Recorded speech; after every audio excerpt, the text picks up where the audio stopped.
Financial. Mike Battistelli, we're business partners with Stifel as well. We have Jason Gant, who's a market representative here from Confluence, which maintains a portion of your overall portfolio, and Dan Winters, he's the CIO of Value Equities.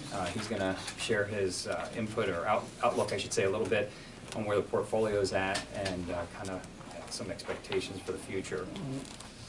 So I know you're on a tight schedule, so I'll start talking, I guess. Well, you want that? I'll start talking while Mike's passing some things out there. Thank you. Sure. So, again, congratulations. We were just going to mention that on the upgrade. That's quite the accomplishment for the county and for the entire board as well. The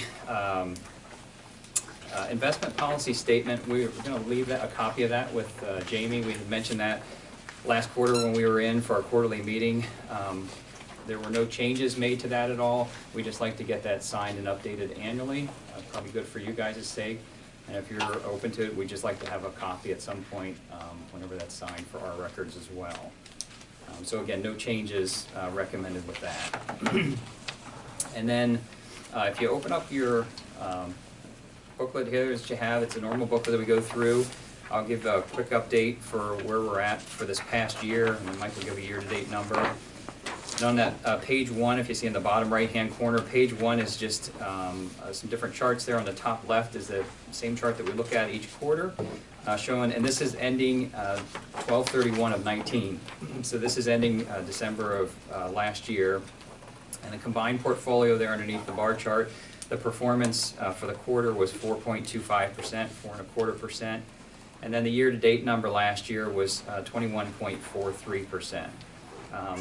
That was an especially good year. You guys are familiar with how investing works and how you're allocated.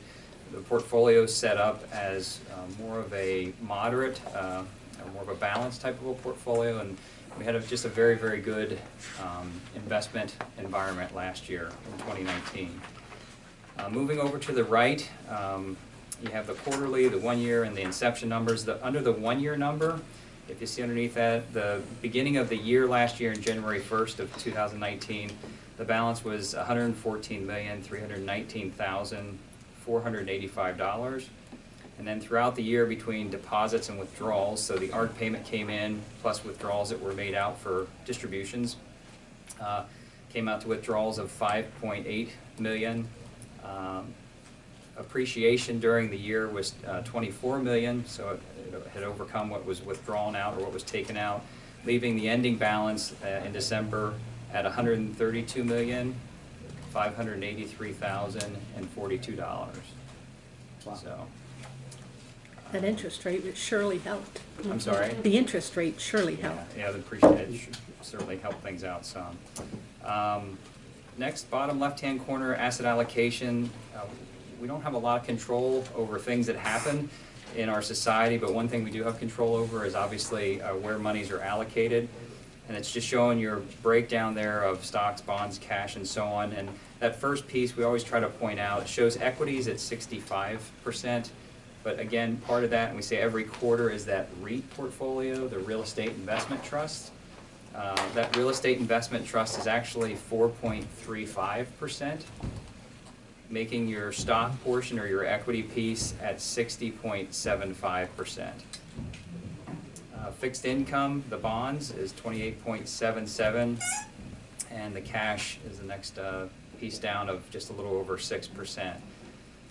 This equity piece of just a little over 60%, it's right at the top of what your investment policy allows. We had rebalanced that a number of months ago, about 6 months ago, Mike? Yep. I think about 6 months ago we had tapered that back, taken some profits off the table at one of our meetings, and that, this past year, again, with the good year, it has kind of, I'll use the word surged back up. Risk analysis, the last thing I just mentioned, we always talk about risk analysis, how much risk is being taken inside with the different managers that we use versus the reward or the returns you're getting, and we still feel very comfortable with that. And with that, I'll hand it off to Mike there. What I'm going to provide you is a year-to-date return so far through the beginning of the year. So we're actually up 3% so far this year. And an unaudited number The balance as of last night was 135,527,116. Okay. And as far as we can tell, that's a high water mark. Yeah, we've never been over 135. So we're off to a good start, and we'll see. I'm sure we'll have some challenges throughout the year, but we'll see what the rest of the year. Yeah, as good as this is, what do you think is going to happen with China between, well, the trades and also the outbreak of the virus and everything?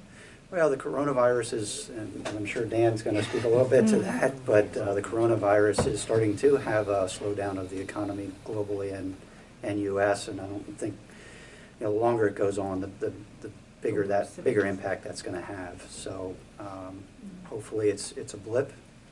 We understand, obviously folks are dying from it, and that's always concerning. But there's been some other epidemics. The mortality rate is not as high, but don't lose fact that there are folks that are dying. The trade agreement, again, Dan will probably get into that. The first phase is, I guess, pretty much complete, and now they're working on the second phase, so we'll kind of have to see how that progresses. The markets tell us that they, as those phases progress, and we get some agreements there, it's going to be good for the market. Okay. So just a matter of, Sit tight, huh? Right. Okay, Yeah, thank you. Yeah. I think the main thing is, the portfolio, we've never, through this portfolio, we've never taken any big bets. We don't want any surprises for the pension plan.